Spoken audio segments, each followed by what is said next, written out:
Hello, everyone, and welcome to Thrive Live. This is our 9th episode. Hi, I am Leah, and I've got two brilliant topics that we'll be discussing today. So, the first one are dogs and their behaviour, and the second one is city or countryside. Which is best? I just wanna thrive here, grow into my space and boom. Don't just wanna survive here. We're gonna see each other through. The world is for me and you.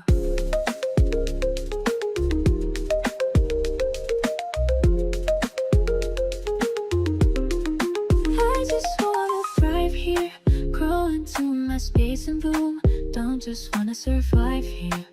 We're gonna see each other through. The world is for me and you.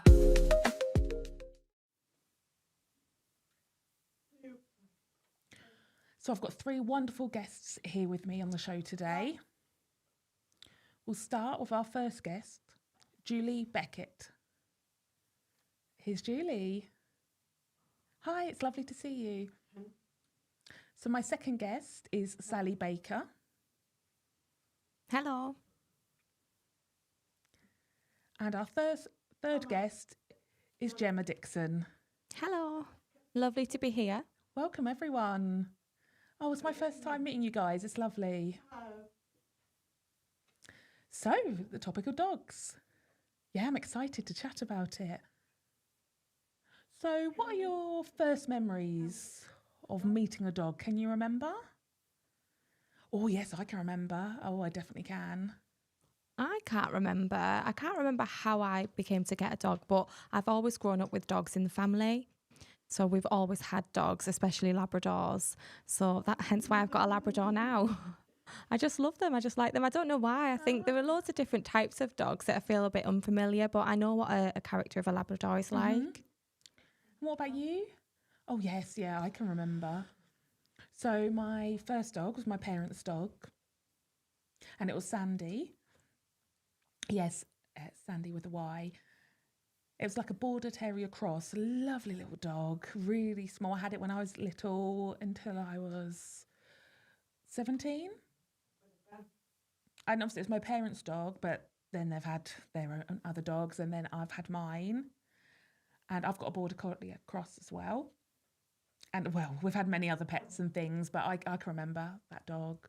And obviously it's a completely different type of dog. So there was Sandy and then Pip in my house. Oh, wow. Okay, what about you? Yeah, I think growing up, it was always like my dog was always my best friend. We had a King Charles called Charlie. Oh, how sweet. And I will never forget Charlie. We had my mum had a shop downstairs, and I would shout Charlie because we lived across 3 floors. And I remember just laughing because my mum had some lipstick, and Charlie, as we found him, he had red lipstick all over. So I've just always had a thing for King Charles Spaniels. So now I'm on my third one. I just love them. I just think they're so sweet. They've got really good personalities. They're quite good lap dogs as well, and they're really good to keep you warm as well. Yeah, I think because I'm tall, I always believe that I should have a big dog. It wouldn't suit me to have a small dog. I don't know, maybe I'm just worried about trampling on it when True. it's too small. I think it's quite a good balance, me having a larger It's dog. interesting that. Yeah, you don't want to fall over Yeah, them. I'm worried that I actually would kick the small dog and it would go flying. I mean, I've kicked of plenty, and then I Twisted my ankle from slipping over one of the dogs when it ran into me. So I think no matter large or small, you're always going to trip over a dog at some point.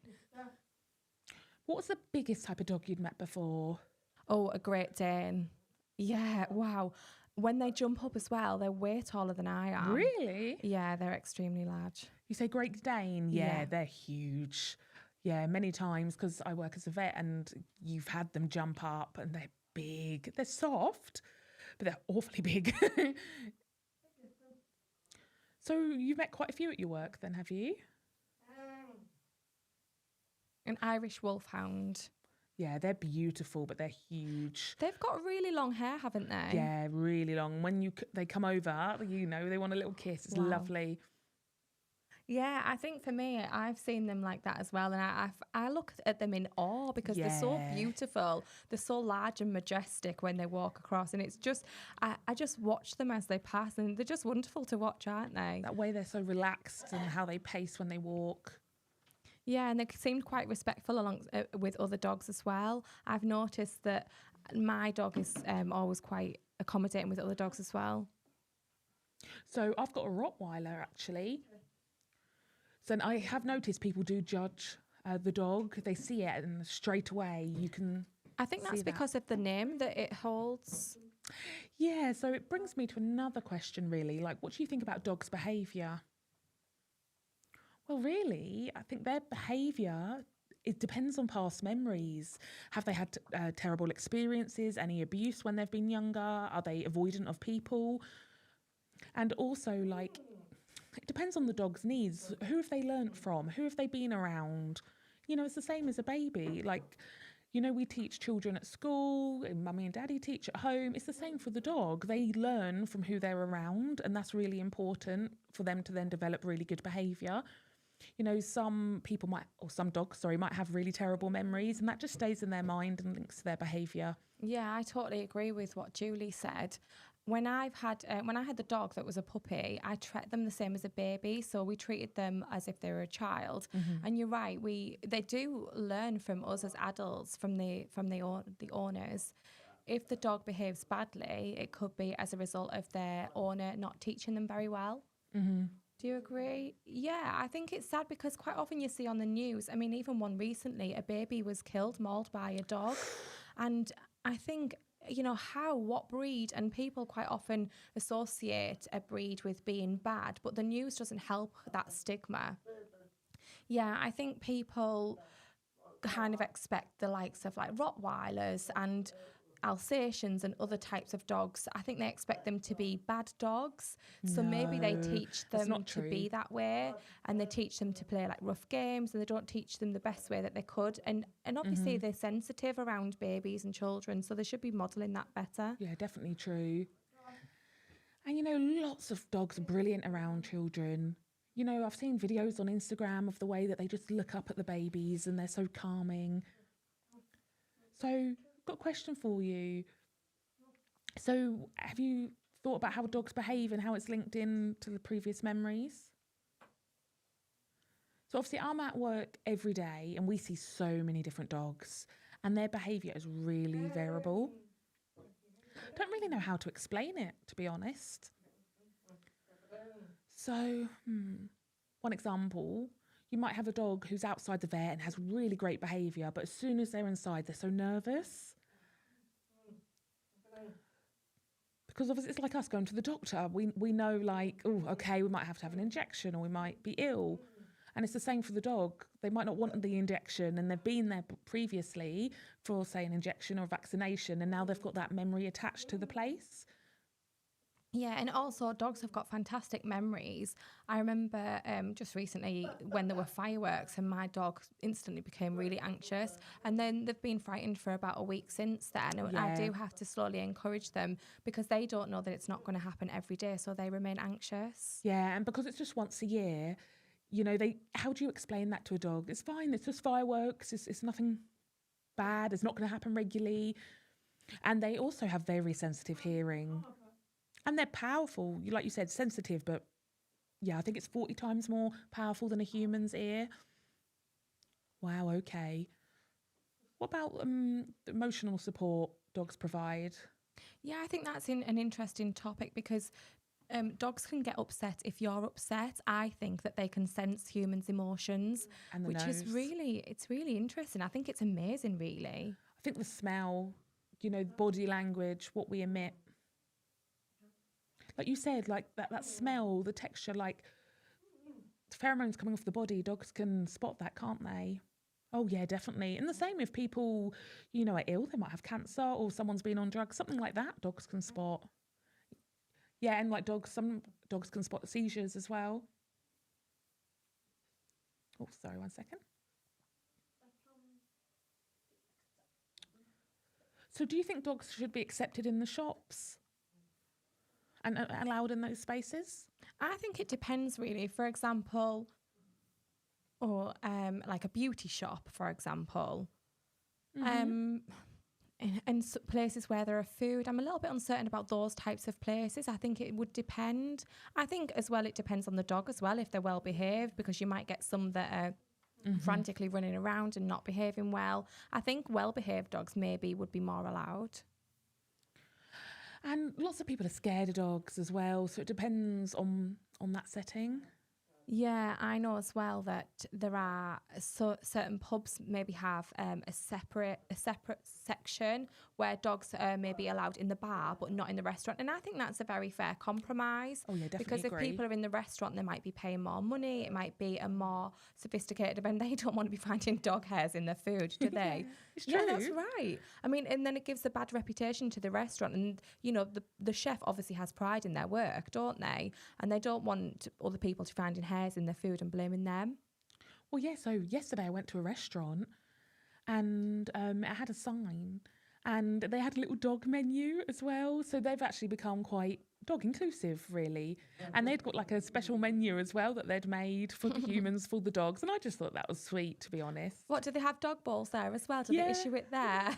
Yeah, imagine it's like, oh, Molly, yeah, the dog's, the food's there. I just thought it was so sweet and that they're allowing dogs to be involved. Do you feel that now you see more dog-friendly places? It's much Oh. better, isn't it? It means it's a lot more of a relaxing place. When you go on holiday, you can take your dog with you, knowing that they're allowed in. Yeah, very, very true. Yeah, I really agree with that. Yeah, like the likes of Cornwall and things, especially down in the south of England, definitely. Well, really all over the UK. It's lovely for Yeah. it. Northumberland's very inclusive as well. We take our dog, we always take our dog on holiday, actually. Yeah. You take the dog? We've not actually been to France or anywhere abroad with the dog. We haven't No. managed to do that. Yeah, same here. Just the UK, really. Yeah, you might have, but I mean, do they have to have specific vaccines or passports?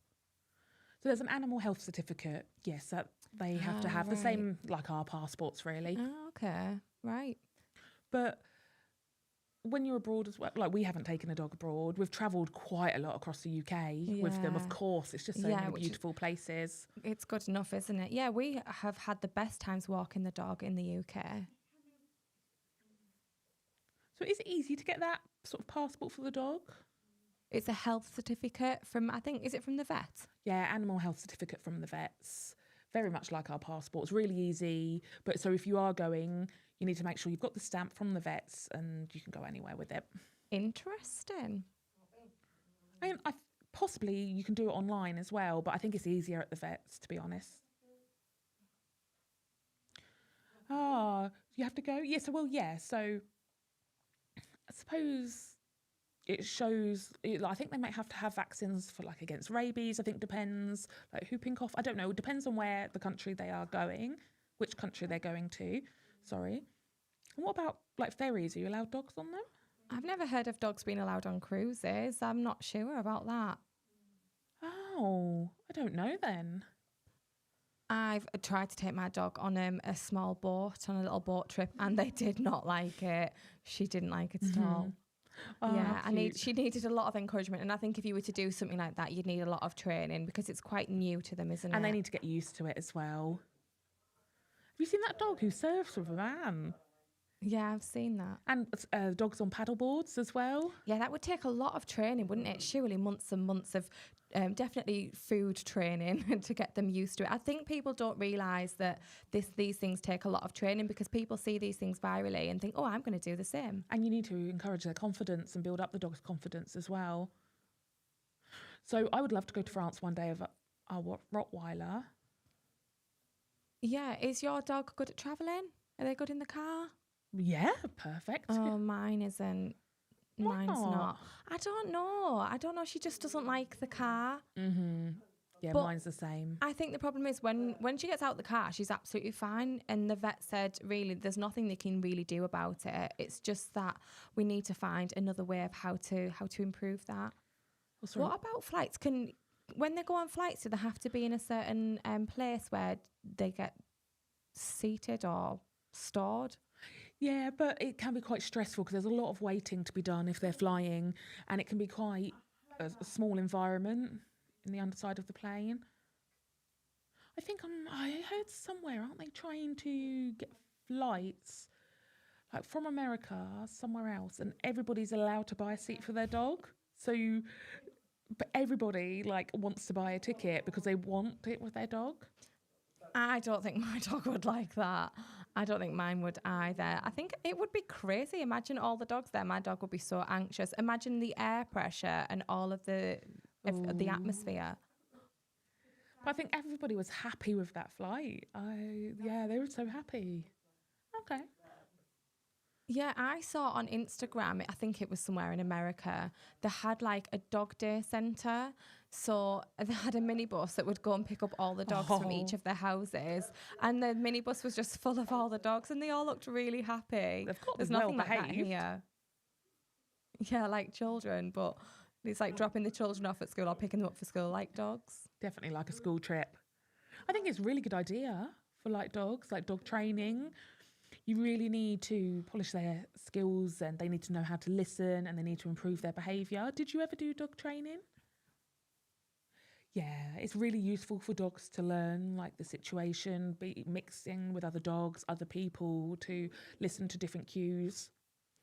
If it was just with me and we never went out, I think they'd become quite isolated and they wouldn't be socialised. So it's really important you get them mixed. And also their recall, you know, when they run off, and it's really important to get that in touch so that they will come back. You need a lot of training done at home in sort of small distances. You know, like even you could say sit, leave, stay, come back, that sort of thing. So does your dog sign? Yeah, of course it does. So is Pip like, oh, lovely. I remember. Yeah, mine does wait. Mine knows wait and sit. I mean, I just kind of created my own signs for the dog. And just they know that as wait. Yeah, the same as mine. I'll sign that as stand. And they know that quite often they're going to get a reward for food. I remember that. Like when we first had the Border Collie, Pip, she was 6 months old and really listening, like watching us, because we made sure we trained without any voices. So we were like, this is the like walk, and she'd go off and get her lead and we'll be ready to be in the car because we live quite close to the sea. So where we've parked, like the dog was run off, but would look back and constantly look back. And then I'd put my hand up and say, stop. And it would stop. Wow. And then I'd say, off to the car. And it would go to the car. It was lovely. So visual. Yeah, it's interesting that dogs recognise words, don't they, just as much as signs? Because Molly, when it's time to go for a walk, I'll say walk and she just ears prick up and she's at the front door ready to go. So even just a simple word, she knows that means that, and she knows that dinner means and she food. goes to the kitchen. And the same with clothes, I think. If I'm getting ready to go out, you know, if I've got my normal jumper, my coat, the dog's just chilling. But then if I go up and put, you know, like my dog walking coat on, the dog is aware that her tail's picked up, the ears have picked up. They're like, aha, are we off? Yeah, they get used to a routine, don't they? Knowing specific times, like 5:30 is tea time. And sometimes I forget, but then Molly certainly reminds me by staring at me like, where is my dinner? If only she could speak. I'm like, oh, there you go. Yeah. So I've got to ask a question. So, you know, with the dog's ears, you know, have you seen some of the dogs that have the really flat ears down the side of their face? Yeah, they have facial expressions like humans, don't they? And you can see that they're quite when they're looking at me and their ears are quite low, and I think, oh, what have I done? Because they're looking at you and they're not moving. I think it's the same as the tail. You can see if it's sort of left, right, up, down. It's linked to their behaviour, their excitement, their mood. And that's the same with the ears. It's like their body language, basically. Express it through the ears. Yeah, it is body language. Oh, okay. So if their ears are sort of down low. My dogs are always down anyway. But when when she's excited, they kind of prick up a little bit. They're still down, but the tops prick up a little bit. But I think you can tell a lot by their tail. If her tail goes under, then that shows that she's scared. And if she's excited, it goes round and round like a helicopter. Yeah, and often it depends on the behaviour. It's shown through whether their tail goes to the left or the right. You can actually tell different bits from that. I've never even noticed that. I'll have to keep an eye out. Yeah, it's the same like you said with the ears. Are they down? Are they up? Because you said Charles Cavalier, like the way that their ears naturally sit anyway are a bit different. Yeah. I mean, I think it's so important for everybody and dogs to go to training courses. And it's the same for the owners to know what to do. And also to learn what's specific to your breed, because like Rottweilers are like a working breed. They're not a rest dog. Yeah, like mine is a Labrador, but there are two kind of types of Labrador. So one is short and one is a working Labrador. And if Ah. you see the Labradors that are sometimes like their tail is pricked up, they're looking very alert, and quite often they have a straight tail, they might have come from gun lines, so they might be classed as a working dog. And I didn't know that. It was only when I got one, my last dog, that I started to look into it, and I now can see the differences between the two different types. Oh, I see. I was reading about working breeds and working dogs, and you have to keep them active all the time, don't you? You know, you need to show them the routine and discipline. Well, I think that's up to you if you wanted to show them or not. I don't, and mine is a family dog, and I don't want them to be a working dog or a show Your dog. baby. Yeah, but I mean, you've got a big one, so if you put it on Yeah. you, it'd be over your shoulder. Yeah. But if you had to have a breed, what would you love to get in the future? Like, what breed would be your perfect one? I would always choose a Labrador. Always. I've never even considered another. And I would always have a King Charles as well. I've had them, now this is my third, and I think maybe I might get a different one, like a different colour next time. But I just want to be able to say that I've always had them. And for you? Always hard to say. So, I would love a Mastiff, I think. You know, a big chunky one, the way they sort of saunter down the road. Yeah, like they've got that quite moody face. Not a great day, no. Yeah, that's they're too big, aren't they? too big.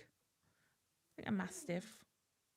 I think any dogs, really. I've had so many different dogs through my life. There's not a specific breed. I just love them all. Yeah, and all different sizes too.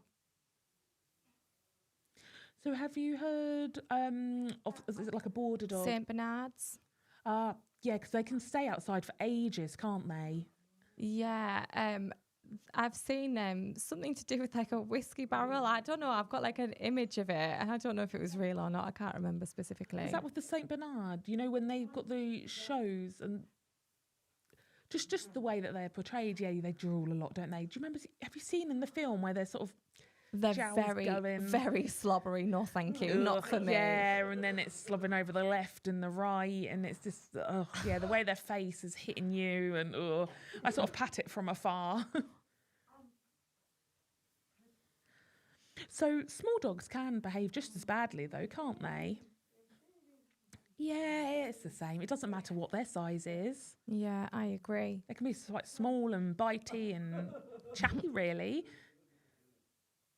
I think it just depends on the character of the dog. I think some dogs you kind of gel with, and then others you have to be a little bit more cautious, let them sniff you and let them work you out, and then maybe gently approach them. You've got to respect their boundaries, haven't you? And I think that's how you get to know if they're friendly or not. And take the time as well. You need to wait for them to come to you rather than overforce them. And a lot of dogs aren't really that keen on direct eye contact. You need to wait for them to come up. You need to meet them a few times. If you go straight up and sort of be in their face, like us, like they wouldn't like that. You need to do it in a relaxed manner. Yeah, dogs can often sense your fear and hesitations as well. So if you're calm, then they will pick up on that as well. Yeah, through that smell again. Yeah, I find like through the time of the month, like the Rottweiler comes up to me more, and I'm like, how do you know? They do, but it's interesting. Wow. It's marvellous, really. So it's been interesting to talk about dogs' behaviour, really. And at the end of the day, it's linked to the human's behaviour, how they've been trained. And if they're a good fit for one another as well. Oh, yes. That's really important. Yeah, and how they're trained, like when another person comes up or another dog comes up, and how they've reacted. And the same if they're on a lead or an extendable lead, and then the other dog can get quite frightened. Yeah. It's learning awareness of dogs and different dogs, and respecting the other dogs as well. And other dog owners need to know that. You know, my dog's brilliant, can sit and can sit and be calm. But if they're a rescue dog, they can be quite anxious, and you know they've run off, and somebody else saying, "Oh, it's fine, my dog's friendly." It might be fine that your dog's fine, but mine is frightened here. You need to think about the other dogs, and the other dog's sauntering over and is so happy. But for mine's really, really scared, and then their confidence is dropping, and then they've got that bad memory. That's just going to stick. You know, so if I see somebody else with a dog and they've put their dog on the lead or absolutely, hold I agree. close, yeah, I then respect that and keep them close. And I think we should be respecting each other as dog owners. So I have to say one more thing, really, and I think you'd all agree. Do you say dogs for life, not for Christmas? Oh, 100% agree. Especially with Christmas coming. No, because dogs definitely are part of the family. Yes. They're not just a toy, are they?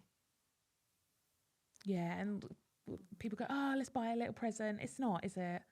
No, I mean, having a dog is actually quite hard work. And to be honest, they're definitely worth it. But I'm not going to lie, they are hard work sometimes. Yeah, and a lot of people buy it for their children and then they don't realise it's not going to work. It's a huge responsibility, isn't it? I agree. And the children aren't going to get up at 6 a.m. They're going to stay in bed. They're not going to be out walking it.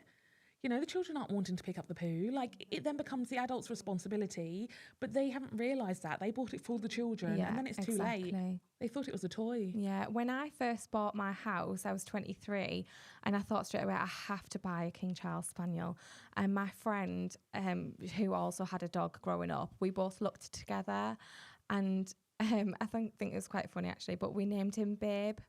So, because at the time I was single and I liked the idea of coming in and being like, hi, babe.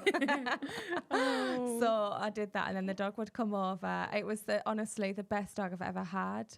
Yeah, and then when they got older, did you still call them babe? Well, yeah, like I'd meet like a boyfriend or whatever and I'd be like, oh, this is babe. And they're like, what? Do I actually have to shout that? And like introducing my dog to other people, I'm like, yeah, this is babe. So what were the names of your other dogs? Yes, I've got Perry, and then I had the pug Louis, and then I had a Cavapoo as well, and that was Iggy, you know, like Iggy Pop. So that was Iggy. So Louis, Perry, and Iggy. What about yours? Yeah, mine's Molly. Molly. Oh, I've always wanted to use the name Molly. Yeah, well, I was trying to think of how I came to call her Molly. I don't know what made me think of Molly, actually. I can't remember. There's no rhyme or reason to it. It was just Molly because... Oh, sweet. So the last dog was Milo, and he was 14. Yeah, that's quite a popular name, isn't it, Milo? Oh, yeah. White, or sort of like orange front. Yeah, that's really, really lovely, but very, very old. Sort of went blind and lost his hearing. Very old. And their hair was white. But then it just gets stuck in your clothing. We were talking about this. Yeah, you must have a lint roller if you're a dog owner. Oh, yeah, definitely. Like even this top, I bought it last night and then I hung it up. I was like, no way the dog's getting near this. I wanted it ready for today because as soon as the hair gets in, it's stuck, isn't it? You can't get it out with the roller. Yeah, there's nothing on mine today, I don't think. Phew, I'm safe. Yeah, so in the future, like maybe you could buy a robot vacuum for your floors and then it could just cover and you wouldn't have to sweep because the dog sheds so much. Maybe, yeah, buy one and be done and dusted. It would save so much time. Now, I think it'd explode. It'd be full of hair, wouldn't it? Yeah, honestly, when I got a dog, I thought, this is my life now. I just need to accept that this is part of the house. Yeah, I'll never forget because I have 3 children, and when they went to school, I'd have a lint roller by the door. So it's like a routine. Before they leave, they have to stand there, arms up, and I'm like a conveyor belt. Next one, and then they could go to school. I'm like, open your legs. And, you know, I think if anyone could see us doing that. It's the same, like when we go out, if we're going out with the group to the pub or something, there's always hair somewhere. You know, you think you're done, and then you find some, or there's something. Well, I found like empty poo bags in my pockets. Yeah, exactly. I've got a smart coat. Exactly. I probably have one in my pocket now, actually. Let's check. Yeah, what about your bra and knickers as well? They're as clean as anything. And then how has a hair ended up there? Honestly, I'm shaking it away. Yeah, exactly. Why? How? It's true, isn't it? Yeah, and then you feel them as well. They're so itchy. Yeah, and some fabric, it just really sticks to, doesn't it? And then in the end, I think I give up. I'll put something else on. Yeah, definitely. And it's hard as well. Yeah, like tights. Yeah, tights that get stuck on, definitely. I've probably got one now. Hopefully, I'm clear. I don't know. I think we're all good. This might be my first time. No, Wait, I think saw I'm one. good. There. Oh, yeah, yeah. I see it. Damn. Oh, how unfortunate. I'm also planning to get 2 more small like handheld vacuums, because especially with the stairs, it's so tricky. And I'm getting one of those vac steamers as well, because I think I just want it a bit more clean everywhere, really. Yeah, I use blankets all the time on the sofa. It's just the best way, because it's just a nightmare when I get visitors over. I take the blanket off and then put them back when they've gone. Yeah, you can just take them off and wash them as well. I've got a leather sofa. You can just wipe it down. Yeah, well, I was worried about getting a leather sofa because of the scratches. But also, can you not see it a little bit easier if there's like scratches and hard flooring? You can see it easy, of course. can't you? Same as human hair, just sheds onto it. And I think, yeah, I might get leather in the future. It's easy to wipe, isn't it? Interestingly as well with carpet, though, you can't see it. And then when you hoover, you really get a shock, don't you? You're like, oh my God, this hoover is full. And then you have to just tip it out in shame. Yep. Oh, definitely. And with the dog hair everywhere. And then the sun comes in and you see it on the laminate, on the flooring. You don't want that sun coming in the window. When it's dark, you hoover, and then I like the ones that have got the lights on the hoover now, because you can actually see them. But try and do it, hoover in the dark, and you can't always pick up where the hairs are. And have a look where the hairs are if you can see them better in the light, and then you will get a shock. You definitely need to turn the lights off and use the hoover ones, because you'll pick up a lot more. Sometimes it's not noticeable because in the dark you can't tell as much. Yeah, and if they're light coloured as well. But I think it really varies. It depends, like a cockapoo, like their hair doesn't fall out as much. It depends if the dog sheds, really. And you know, also if they're like the hair is white or like a Dalmatian, their hair is really sharp, isn't it? But a lurcher, their hair is really fine and thin. Like you said with the Rottweiler, the black Rottweiler especially, you'll be able to see that. But if it's, or you might not actually. If it's white, I think you might see it worse. Yeah, when we should expect so like Labradors, they're quite smooth, aren't they? And you would expect that all dogs have the same hair, but they actually need a lot of brushing. And my children, they've got one of them's got a cavapoo, and they don't need to brush it that often, but they need a regular groom. But mine just needs a regular brush, but never gets a groom. So there are pros and cons to each. It can really vary. You can have the knots as well. Yeah, I've got two hoovers. So one of them's a wired one, and then the other one is just a one that I do a quick run around with. But I have to do one every single day, one or the other, because I need to keep up on it. So the cordless one, I just whiz round with it, but I do that one every day, and then once a week I get the proper hoover and it gets a real run round, a deep clean. I can't believe we're all talking about hoovers already. Oh no, I love the Shark hoovers. The Shark. You know the brand? Oh, it's brilliant. They've got lights, like you said, you can see as you go around. Yeah, that's I'm what loving Gem it. was saying. I'm just saying, thanks to my brother for giving me it. It's amazing. And the way that it's do the dogs like the hoover, or do they bark with They're it? fine. My dog bites the hoover when I hoover. Yeah, and some of them just really don't like My them. dog's not bothered at all. But my husband's got a leaf blower. Oh. A leaf blower. And oh my God, she goes crazy with the leaf blower, but she's not bothered about the hoover, which is strange. But that's interesting. You know, you said about the robot ones. So I visited my brother's house, and he's got two pugs. And I visited with my Jack Russell, and I could feel something vibrating. I was like, what is this going on? And then all of a sudden, this robot came out of nowhere, came under my feet, and the dogs are just there chilling, and it kept donking into their faces. Honestly, they're so used to it. They're just there. And the Jack Russell was like, what is this? What is going on? Yeah, and they'd never quite seen one nervous before. about it. You should have filmed it. You should have filmed it Yeah, and put I it on will. Instagram. I'll do that next time. That'd be brilliant, wouldn't it? Yeah, you'd get millions for that.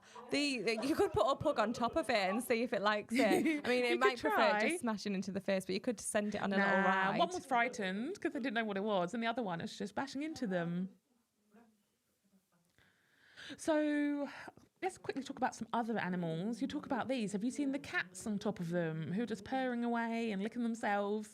I think I have to buy one, really. I think it would give me so many funny moments. But when you are like at work and whatever, you could come back if for example the dogs had a poo. Imagine if the vacuums come out, and I've seen some really bad instances of this before when it's trodden over the poo. And I've seen some Instagram videos like that where they have pooed and then it's got caught in the vacuum and the vacuum's just spread it. Good luck. Yeah, exactly. No, they're always outside or on a walk. They're not allowed to do it in Yeah, the but house. what if it has diarrhea, or what if it's unwell? But well done on that training. That is great. But you toilet can't stop it if training. it's got a bad stomach. If it's got diarrhea, you never know, and then it's over, isn't it? What are you going to do then? There you go. God bless you. Good luck with that. Oh dear. Thank you. Yeah, if it happens, you better let us know. Yeah. I'd film it and put it on Instagram, definitely. Yeah.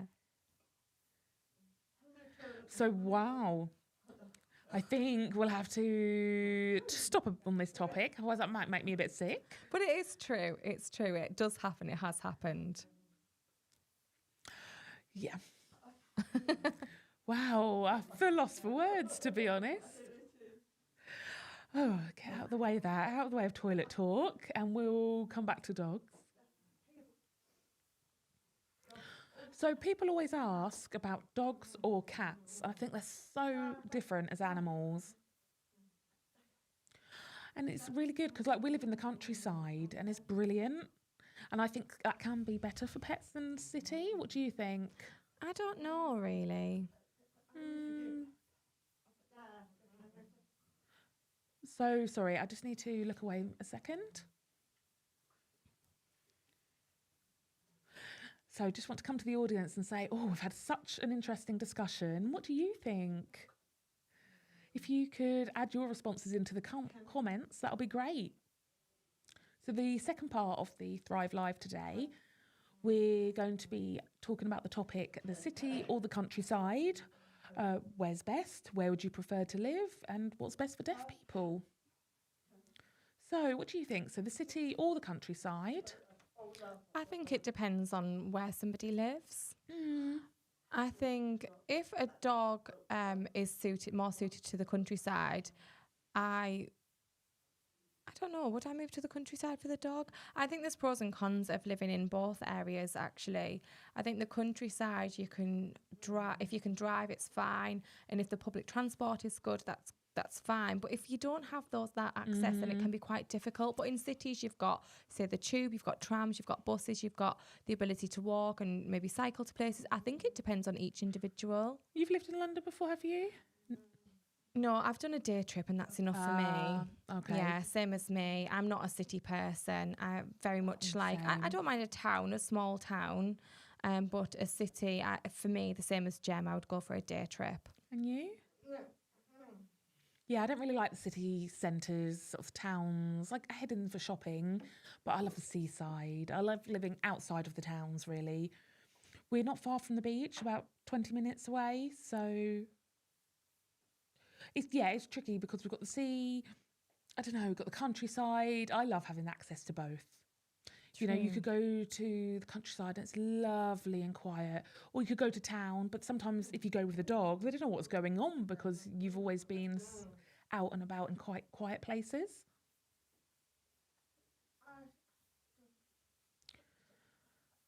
So for me, I like thinking of sort of, you know, people talk about toxic way of lives, and is the countryside better than the city? I think for me, I'm quite lucky to live near parks and things, and that's where my dog can be free. So I think in a town, obviously, if we're walking around, it has to be on a lead, and my dog doesn't really like being on a lead. And I think, especially with new places, it brings a lot of new smells and a lot of noises, and that brings my dog to be more interested and anxious maybe, and then they pull a lot more. I think it depends on the people and how well they've trained the dog to be familiar. So for example, my daughter lives in the city. She's got a small dog and the dog's really confident being in the city centre because it's a small dog. I think it depends. Yeah, it really does, doesn't it? It's really interesting because we've had this lurcher in the past, and that's when we were living in the countryside, and we visited a friend's house, gone out for a walk, and they saw a deer and a rabbit, and it was really difficult to let them off the lead because, you know, they're a dog that does chase, and that's sort of their natural instinct, and they want to chase these animals, and how would you hold them back? Whereas us by the sea, it's perfect, it's quiet, you don't have those sort of rural animals, we can just leave them off the lead. So it's difficult, you know, but when it's snowy, it's difficult to get out, isn't it, as well? Yeah, so you're thinking city more than countryside then? Yeah, I think maybe countryside is nice for holidays. It's something different for the dog. They can enjoy themselves. For me as well, of course, I enjoy that because I don't live near the sea. Sorry, so does your dog like water? Oh, your dog does like water. Yeah, Goes so in? yeah, I think that if I throw the ball, the dog will go in, but she always waits for my kind of permission to go somewhere and to chase the ball. Ah. You? My dog doesn't go in the sea really. I mean, they like going in the sea, they like They going go in the in the water? water, but the Oh. dog doesn't. So my family do, but the dog doesn't. She's just quite happy just sitting and watching. We bought a tent as well, so when we go away, we always take the dog, and she quite likes being in there. It's quite safe. I think they feel like it's a Good. safe space, and we can just leave them there while we go into the water. So I can just say, like, if you're talking about living in the countryside, as a person, do you feel like it's better there because you can connect more, you can ground yourself, you can sort of calm down? Do you feel like your mental health improves when you're in a countryside setting? Yeah, but some people don't like the countryside, do they? But why Because I not? think it depends. Maybe You can lose yourself, can't you? You might need that activity and things going on. You don't like the countryside? yeah, some people absolutely adore living in the city. I mean, for me, it's not. I couldn't do that, but everybody's different, aren't they? I mean, I've lived in both. I can say the countryside, I think it's a better quality of life. I agree. For definite. It's you get the fresh air, don't you? Oh, yeah, the fresh air, the walks, the forests, the trees, Yeah, just a and bit the of scenery, everything. and you see the nature. You can switch off from your phone. You're not glued to it the whole time. Yeah, I Just think put it's it away. important to do that. We actually see the nature, don't we? And what I really love is to look at the all the different nature, the different birds. You see all the like the different colours that's in nature, and it's lovely. And I think it's really good for your mental health. Yeah, especially when you're working so much. You can switch off for the weekend. You can go out. You can have a break. You could be on holiday. It's like just being out and about. I think for me, being surrounded by people in a busy environment can be quite. I feel quite sometimes self-conscious, and I think that people are looking at me, and I get a little bit anxious. But in the countryside, I have that self-reflection time, You and like I can that talk dog? to myself and ponder. I think really with the countryside, it's just lovely. You've got the clean air. I feel like the food's even better. You know, there's not so much rubbish about compared to a city. But again, I think it depends on people's views, doesn't it? Yeah, I think you're right. It depends. Well, yeah, because for years we've been out camping in different places in the countryside. I know I don't know if I could do camping trips all the time, Oh, but I think always. maybe once or twice. Yeah, when I was younger, I used to really enjoy it. Yeah, and we've gone out like with the 5 children. Would go for a camping weekend. We'd be out and about everywhere. Go on various camping trips in the countryside.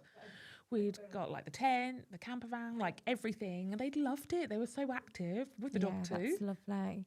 Yeah, I liked camping when my children were younger. I mean, they're a lot older now, but I just find it hard to get up from the ground. I mean, maybe because I'm an old lady now, but but I think hotel beds are far better for me now. Yeah, it's a definite must.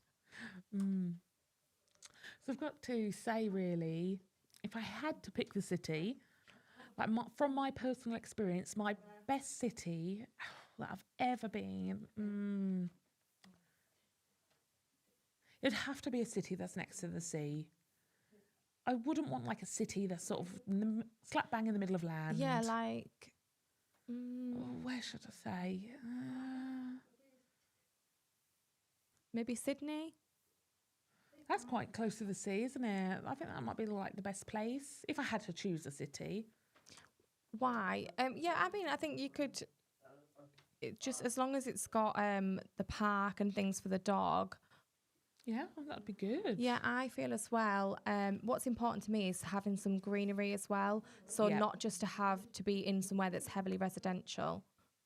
And it really depends. And like, if we're talking about dogs, like you've got to think like, where are the quiet areas that you can take the dogs as well? Where can they relax? It can be Yeah, quite noisy true. environments in cities. You need to take them off somewhere where they can then relax. But I feel like with the countryside, is sort of more open. You have to help local businesses more because there are a lot of independent shops, aren't there? But in cities, it's taken over by a lot of chain places. Yeah, you don't have as many big companies. Exactly. Yeah, you've got a lot of more home workers, I think. You've got people who are just sort of at home working, and especially with the dogs, it's perfect work-life balance rather than having to travel to and from your place of work. You could just be there, sat at home. Oh, it would just be so lovely to have your dog sat next to you while you're working. Yeah, I work from home. Oh, do you? Yeah, and when my dog knows it's lunchtime, she comes up to see me. And I look down and think, oh, it's lunchtime. So the dog's like a little alarm for my lunchtime. And then I know I have to close my laptop. Yeah, it's really good for my mental health, actually, though. Great. Yeah. But with a city, I think the pace of life is a lot faster, isn't it? Everyone's on the go so quick. And it's the same, like when you're working, just sort of when you're in the city, it's just a bit of a different vibe, isn't it? Like you've got the city, towns and countryside. I mean, personally, I think I would pick countryside. I think that would be my place to go. Again, it depends on people because I didn't grow up in the city, so it's not familiar to me. I wouldn't know what it was like. But I could go to London for the day, for example. But I feel like it's quite often like a rat race there, and I'm quite eager to get home after a day there. People who have grown up in the city, they might then become bored of it and want to move out to the countryside. But yeah, I think that's interesting because my brother lives near the seaside and I think, oh, wow, I'm so jealous of that. But then actually he's saying, well, you know, in the summer, it gets really crowded. It's really, really busy, full of tourists. Yeah. So there are like kind of, it's a bit of it's nice to have a bit of everything, and nowhere is going to be ideal with everything. Yeah, you can't recommend where you live to people because then it becomes overrun. It's the same, like I said, it was 2 minutes from the beach and you're talking about people going there and you're right, it just gets busy. And then you see like friends with dogs and you want to go, but then you've got to go early because of all the tourists or when the sun's gone down and people have gone home for the day. Because otherwise, where would you usually go on our usual routes and our usual places that just end up heaving? You have to sort of adapt to the people who come in visiting. What about like a boathouse? Oh, yeah. No, I have a bit cold through the winter. I do. I think they're heated. Yeah, but I have a friend who has a narrow boat and they said that it was really cold. It was lovely through the summer, of course, because they could just go to different places, but through the winter it was freezing. For me, I don't think I could do that. I like being warm. But they have heating on the boat. Yeah, but it's not brilliant, is it? I've been on a narrow boat. Oh, I loved it. I loved that way of living. Yeah, I would. Because you have people who live on narrow boats in the city, isn't it? Yeah, I mean, it's cheaper. It's certainly cheaper. True, very true. But I've got a memory of when I went on holiday on a narrow boat. And we had a dog with us called Patch. And we brought them along. And I think I was only about 12. And we're on the boat and we're going away and sort of juddering along. And off we get. And go to lift the dog off. And then all of a sudden, it's on the grass. And they're like, oh my God, thank God, I'm on the grass. And they felt so uneasy on that boat. They could feel it on their balance and in their feet. And the poor dog just sort of froze when it got onto grass and was very happy, pottering about. And then when we were back on the boat, it was like, oh, what am I doing? And then it would be the same again when you took them back on the land. Yeah, I remember when I took my dog to the beach for the first time, she was like, what is this sand? Yes. And really kind of freaked out. But now she absolutely loves it and she will run up and down and she absolutely loves it. But I think she must like the feel of the sand between her paws.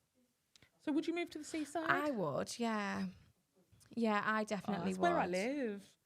That's all been. Yeah, well, she already lives there. Yeah, my whole life has been by the sea. The fresh air, the sea air. Yeah. You know, that's my home. It's lovely. Yeah, you'll have to invite us along. We'll come to you. Yeah, come on. No, so I've been there my whole life. What about you? Have you been by the sea or no, you live there? I've never lived by the sea. I've visited, but I'm not too far from Heysham. And yeah, I think maybe that's the closest place. But it's nice to go and do a walk from there to another place further down and then to come back. And the dog absolutely loves it. But then they're certainly worn out by the end of the day. But yeah, it's nice going through the winter, like December, January time, when you can get really wrapped up and there's that cold air. But the dog, honestly, gets so worn out, but it just shows it's a result of a good walk. The only problem is when you've been to the beach and come back from a dog walk, you've got that smell and sort of the wetness Yeah. in the fur. Well, thank you everyone for this lovely conversation. Yeah, it's been enjoyable. Thank you so much. I've really enjoyed it. Thank you. So that's the end of today's episode. However, we will be back for the next episode on the 12th of December. We will have 3 new lovely guests and we will have a new topic as well.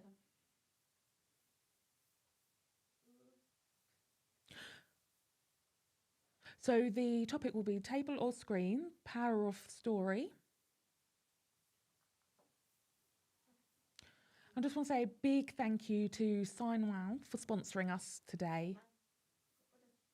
Without their sponsorship, this wouldn't happen.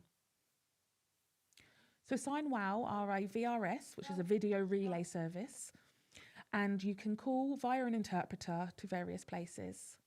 So a massive thank you to them, and also a massive thank you to CDA, the Cambridgeshire Deaf Association, for setting this up today.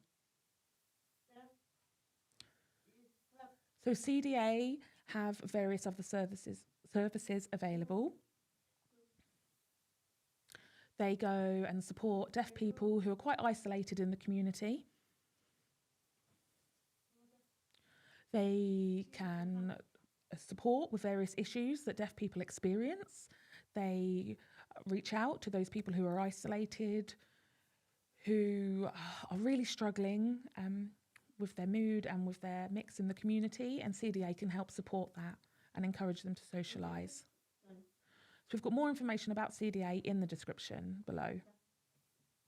And again, I just want to say a big thank you to all of our guests today, and thank you viewers for watching. Thanks, bye.